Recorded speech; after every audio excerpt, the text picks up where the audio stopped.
स्वागत है आप सभी का टेक अफेयर्स पर। आज के इस लेक्चर में हम बात करेंगे पेगासस स्पाईवेयर के बारे में। आखिर ये पेगासस स्पाईवेयर है क्या और यह काम कैसे करता है, ये हमारे फ़ोन्स पर अटैक कैसे करता है और उन्हें हैक कैसे करता है, इनसे जुड़ी सभी टर्मिनोलॉजीज को भी समझेंगे। ऑल्सो हम ये भी समझेंगे कि ये इतना चर्चा में क्यों है। तो चलिए स्टार्ट करते हैं इस लेक्चर को। उससे पहले मैं आपको बता दूं कि अगर आपको इस लेक्चर की PDF चाहिए तो डिस्क्रिप्शन में आपको लिंक मिल जाएगा टेलीग्राम चैनल का, जाइए वहाँ पर आपको सभी लेक्चर्स की PDF मिल जाएगी। उससे पहले अब देखिए, ये है द हिंदू का article, Pegasus spyware used to snoop on Indian journalist and activist. और ये है द इंडियन एक्सप्रेस का article, phones of 2 minister and 3 opposite leader among many target for surveillance. So अब जान लेते हैं कि इतना चर्चा में क्यों है। रिसेंटली बताया गया है कि मैलिशियस सॉफ्टवेयर पेगासस का कथित तौर पर भारत में व्यापक रूप से सार्वजनिक हस्तियों की गुप्त रूप से निगरानी और जासूसी करने के लिए उपयोग किया जा रहा है। बात करें पेगासस की, तो पेगासस एक ग्रीक मैथोलॉजी का उड़ने वाला घोड़ा है। आप इस फिगर में देख सकते हैं। कहा यह भी जाता है कि ये धरती पर जहाँ भी कदम रखता था वहाँ पर पानी के झरने फूट पड़ते थे। अब बात करें पेगासस की, तो it is a type of malicious software और malware classified as spyware. Pegasus एक मैलिशियस सॉफ्टवेयर है, इसे मालवेयर भी कहा जाता है, जो कि स्पाईवेयर कैटेगरी से रिलेटेड है। यह उपयोगकर्ता की जानकारी के बिना उपकरणों तक पहुंच प्राप्त करने के लिए डिज़ाइन किया गया है और व्यक्तिगत जानकारी एकत्र करता है और इसे वापस रिले करने के लिए सॉफ्टवेयर का उपयोग किया जाता है। और एक चीज़ आपको मैं और बता दूं, पेगासस और इसी का के नाम पर इस NSO कंपनी ने इस सॉफ्टवेयर का नाम पेगासस रखा है। यानी कहने का मतलब यह जो उड़ने वाला घोड़ा था यह कहीं भी पहुंच सकता था, उसी प्रकार ये सॉफ्टवेयर जो है पेगासस यह भी कहीं भी पहुंच सकता है किसी के भी डिवाइस में। अब नेक्स्ट पॉइंट की बात करें तो Pegasus has been developed by the Israeli firm NSO group that was set up in 2010। यानी ये जो पेगासस सॉफ्टवेयर है यह इजराइल के कंपनी NSO ग्रुप द्वारा 2010 में बनाया गया था, सेटअप किया गया था। पेगासस के सबसे पुराने संस्करण की खोज की गई है, जिसे 2016 में शोधकर्ताओं ने कैप्चर किया था। स्पीयर फिशिंग कहे जाने वाले फ़ोनों को संक्रमित कर दिया था। ऐसे टेक्स्ट मैसेजेस या ईमेल जो किसी लक्ष्य को धोखे से किसी मैलिशियस लिंक पर क्लिक करने के लिए प्रेरित करते हैं शामिल है। तब से हालांकि NSO की अटैक कैपेबिलिटी और अधिक एडवांस हो गई है, जिसमें से अभी जो प्रेजेंट टाइम में चल रही है so called zero click vector हमलों के माध्यम से पेगासस संक्रमण प्राप्त किया जा सकता है, जिससे सफल होने के लिए फ़ोन के मालिक से किसी भी बातचीत की आवश्यकता नहीं होती है। ये अक्सर zero day vulnerability, zero day कमज़ोरियों का फ़ायदा उठाते हैं, जो एक ऑपरेटिंग सिस्टम में खामियां हैं जिनके बारे में मोबाइल फ़ोन के निर्माता को अभी तक पता नहीं है और इसलिए इसे ठीक करना भी पॉसिबल नहीं है। इसके बारे में आपको थोड़ा सा बता दूं। बेसिकली होता क्या है, ज़ीरो डे वल्नरेबिलिटी यानी ज़ीरो डे कमज़ोरियाँ जो होती हैं, मान लीजिए एंड्रॉयड का कोई फ़ोन है या फिर आईफोन है कोई, जिस दिन ये लॉन्च होता है और इसमें जो भी सॉफ्टवेयर काम करते हैं तो उनमें क्या होता है कि मान लीजिए जिस दिन इसे लॉन्च किया गया उसी दिन से उस सॉफ्टवेयर में कुछ ना कुछ खामी रह जाती है, जिसे अपडेट के माध्यम से उस सॉफ्टवेयर को अपडेट किया जाता है। लेकिन उसके बावजूद कुछ खामियां इसमें रह जाती हैं, जिसे अपडेट के माध्यम से भी अपडेट नहीं किया जा सकता है और इन्हीं का फ़ायदा ये पेगासस जैसे सॉफ्टवेयर उठाते हैं और उनके माध्यम से फ़ोन में एंटर करते हैं, किसी भी डिवाइस में एंटर करते हैं। और एंटर करने के बाद ये इनके अटैक करने का 2 तरीका है, एक 1 क्लिक वेक्टर और एक 0 क्लिक वेक्टर। 1 क्लिक वेक्टर जो है वो पुराना हो चुका है और इस समय जो लेटेस्ट चल रहा है वो 0 क्लिक वेक्टर। मैं बताता हूँ कैसे काम करता है। 1 क्लिक वेक्टर में क्या होता है कि मान लीजिए आप जैसे ब्राउजिंग कर रहे हैं या फिर नहीं भी कर रहे हैं तो आपके पास टेक्स्ट मैसेज और ईमेल के थ्रू आपको एक लिंक भेजा जाएगा और आपको उस पर क्लिक करने के लिए बोला जाएगा। जैसे ही आप उस लिंक पर क्लिक करेंगे तो आपका सारा डेटा, एक वेबसाइट है इनकी, उस पर चला जाएगा और आपको वहाँ से ट्रैक कर लेंगे, आपको एक तरीके से आपको हैक कर लेंगे, आपको पूरा डिवाइस ही। और 0 क्लिक वेक्टर की बात करें तो नाम से स्पष्ट है कि 0 क्लिक में आपको किसी तरीके की क्लिक करने की आवश्यकता नहीं है। मान लीजिए जब आप ब्राउजिंग करते हैं, मानना क्या है ऐसा होता ही है इसमें, ब्राउजिंग जब आप कर रहे हैं तो आपको एक डायलॉग बॉक्स ओपन होता है जिसमें आपको नोटिफिकेशन प्राप्त करने के लिए आपको बोला जाएगा वहाँ पर क्लिक करने के लिए। और जैसे ही आप वहाँ पर क्लिक करेंगे और क्या होगा कि जैसे जैसे ही आप वहाँ पर क्लिक करते हैं तो आपका सारा डेटा उस वेबसाइट पर चला जाता है और आपका डिवाइस पूरा हैक हो जाएगा। इस तरीके से ये ज़ीरो क्लिक वेक्टर काम करता है।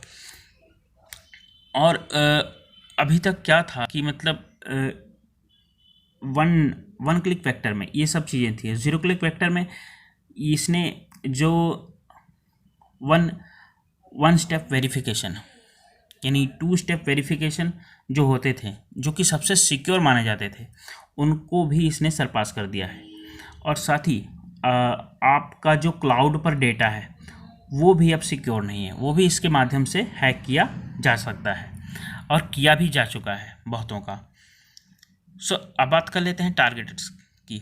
दुनिया भर के मानवाधिकार कार्यकर्ता, पत्रकार और वकीलों को इजरायली निगरानी फर्म द्वारा सत्तावादी सरकारों को बेचे जाने वाले फ़ोन मैलवेयर से निशाना बनाया गया है।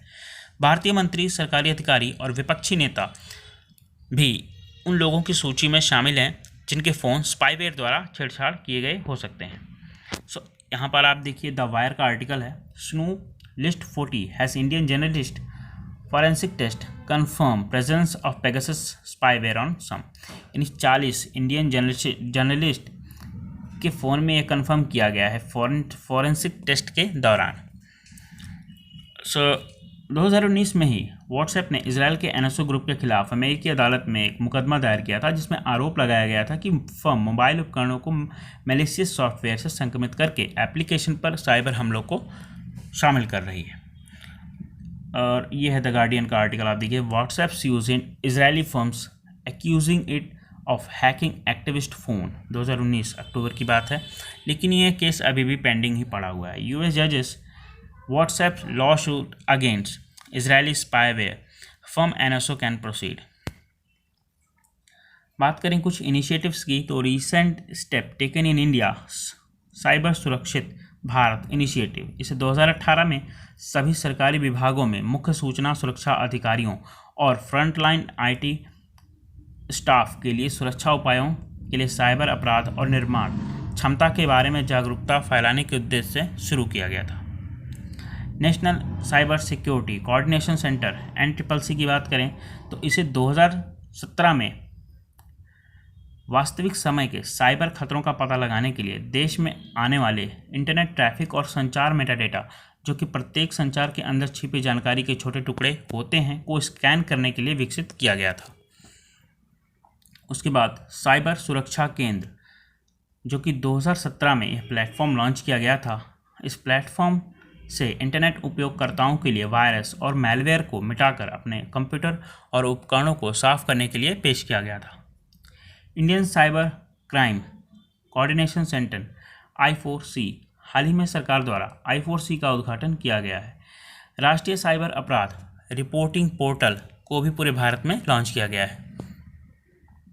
Computer emergency response team India, यह नोडल एजेंसी है हैकिंग और फिशिंग जैसे साइबर सुरक्षा खतरों से निपटने के लिए। कुछ लेजिस्लेशन की बात करें तो इंफॉर्मेशन टेक्नोलॉजी एक्ट 2000 और पर्सनल डेटा प्रोटेक्शन बिल 2019 के तहत इन सब को कंट्रोल किया जाता है। इंटरनेशनल मैकेनिज्म की बात करें तो ITU यानी इंटरनेशनल टेलीकम्युनिकेशन यूनियन के अंतर्गत यह संयुक्त राष्ट्र के भीतर एक विशेष एजेंसी है जो दूरसंचार और साइबर सुरक्षा मुद्दों के मानकीकरण और विकास में अग्रणी भूमिका निभाती है। Budapest convention on cyber crime, यह एक अंतर्राष्ट्रीय संधि है जो राष्ट्रीय कानूनों के सामंजस्य, जांच तकनीकों में सुधार और राष्ट्रों के बीच सहयोग बढ़ाकर इंटरनेट और कंप्यूटर अपराध यानी साइबर अपराध को संबोधित करना चाहती है। ये 1 जुलाई 2004 को लागू हुआ है और भारत इस कन्वेंशन का हस्ताक्षरकर्ता नहीं है। बात करें साइबर हमलों की तो ये कितने कुछ हैं। मैंने कुछ साइबर हमले लिए हैं, उनके बारे में आपको थोड़ा सा मैं बताऊंगा।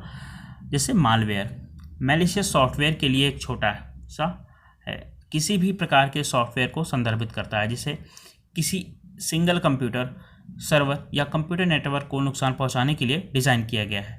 रैंसमवेयर, स्पाईवेयर, वर्म्स, वायरस और ट्रोजन सभी प्रकार के एक मैलवेयर के एग्जाम्पल हैं। सेकेंड, फिशिंग, यह एक भ्रामक ईमेल और वेबसाइटों का उपयोग करके व्यक्तिगत जानकारी कलेक्ट करने का प्रयास करने का एक तरीका है। एक तरीके से आप इसे समझ सकते हैं वन क्लिक वेक्टर की तरह। Daniel of services attack, DOS। Daniel of services attack एक ऐसा हमला है जो किसी मशीन या नेटवर्क को बंद करने के लिए होता है, जिससे यह अपने इच्छित यूज़र्स के लिए दुर्गम यानी कठिन बना देता है। DOS हमले टारगेट को ट्रैफिक से भरकर या दुर्घटना को ट्रिगर करने वाली जानकारी भेजकर उसे पूरा करते हैं, एक तरीके से मैलिशियस लिंक भेजकर। Man in the middle attack, इसे ईव्सड्रॉपिंग अटैक के रूप में भी जाना जाता है। यह तब होता है जब हमलावर खुद को दो पक्षीय लेन देन में शामिल करते हैं। एक बार जब हमलावर यातायात में बाधा डालते हैं तो वे डेटा को फिल्टर और चोरी कर सकते हैं। SQL injection, SQL stand for structured query languages. यह एक प्रकार की प्रोग्रामिंग भाषा है जो यूज़ की जाती है कम्युनिकेट करने, डेटाबेस से कम्युनिकेट करने के लिए।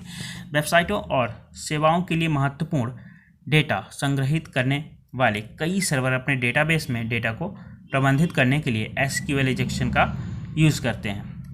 एक SQL इंजेक्शन हमला विशेष रूप से ऐसे सर्वरों को लक्षित करता है जो सर्वर को जानकारी प्रकट करने के लिए मैलिशियस कोड का यूज़ करते हैं, जो सामान्य रूप से नहीं होता है।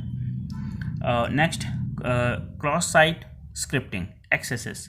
SQL इंजेक्शन हमले के समान इस हमले में वेबसाइट में मैलिशियस कोड डालना भी शामिल है, लेकिन इस मामले में वेबसाइट पर ही हमला नहीं किया जा सकता है, इसमें अन्य चीज़ों को भी शामिल किया जा सकता है। इसके अलावा हमलावर ने जिस मैलिशियस कोड को इंजेक्ट किया है वह केवल उपयोगकर्ता के ब्राउज़र में चलता है जब वे हमला की गई वेबसाइट पर जाते हैं, और यह सीधे विजिटर के पीछे जाता है, न कि वेबसाइट पर। वो ट्रैक करता है कि वो इस समय क्या यूज़ कर रहा है। सोशल इंजीनियरिंग की बात करें तो यह एक ऐसा हमला है जो आमतौर पर सुरक्षित की जाने वाली सेंसिटिव इंफॉर्मेशन हासिल करने के लिए, यूज़र्स को बरगलाने के लिए, सुरक्षा प्रतिक्रियाओं को उलझाने के लिए मानवीय संपर्क पर निर्भर करता है। ये थे कुछ साइबर हमलों के प्रकार थे, और अभी तक के जो सबसे खतरनाक साइबर हमले हैं जिनके नाम इमोटेट और ब्लैक रॉक। अगर आपको इन इमोटेट और ब्लैक रॉक के बारे में डिटेल में जानना है तो आप कमेंट में इसके बारे में ज़रूर लिखिएगा, मैं आपको एक इस पर सेपरेट वीडियो बना दूंगा। ये अब तक का सबसे खतरनाक सॉफ्टवेयर अटैक है, साइबर अटैक है। तो ये है इस वीडियो का एंड।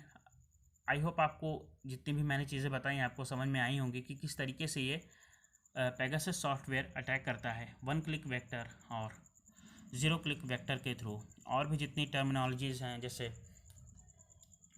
कि ये साइबर हमले कितने प्रकार के होते हैं, जितने भी मैंने आपको एक्ट बताए हैं इसमें इन सभी के बारे में इंपॉर्टेंट है, एग्ज़ाम से रिलेटेड क्वेश्चन बन सकते हैं इससे। अगर आपको ये लेक्चर पसंद आया तो इस वीडियो को लाइक ज़रूर कीजिए। ऑल्सो आप इसे शेयर कर सकते हैं। अगर आप मुझसे मेरे सोशल मीडिया पर जुड़ना चाहते हैं तो आप मुझसे कनेक्ट कर सकते हैं मेरे इंस्टाग्राम पर, ऑल्सो ट्विटर पर, जहाँ पर मैं डेली साइंस एंड टेक की वीडियोस और पोस्ट अपडेट करता रहता हूँ। मिलते हैं नेक्स्ट वीडियो में। Thanks for watching this, have a great day.